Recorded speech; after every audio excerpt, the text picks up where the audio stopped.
Syederun perempuan asal Tangerang ini viral di TikTok setelah mengunggah video kegiatannya ketika berada di atas kapal. Wanita bernama Ivana Andreas ini menceritakan kisahnya menjadi seorang pelaut. Awalnya Ivana mengaku menjadi pelaut wanita bukanlah cita-citanya sejak kecil. Ivana menjadi seorang pelaut setelah lulus dari Akademi Pelayaran dan kini ia ditugaskan untuk menjadi nakoda di kapal SPOB Norla 6. Ivana diketahui membagikan video tentang kegiatannya saat tidak berlayar di akun TikTok @ivanaandrea_. Unggahan Ivana itu kemudian viral di media sosial.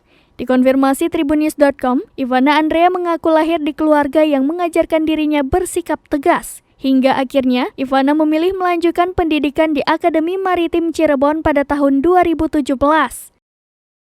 Setelah lulus Akademi Pelayaran, Ivana kini bekerja sesuai jurusannya.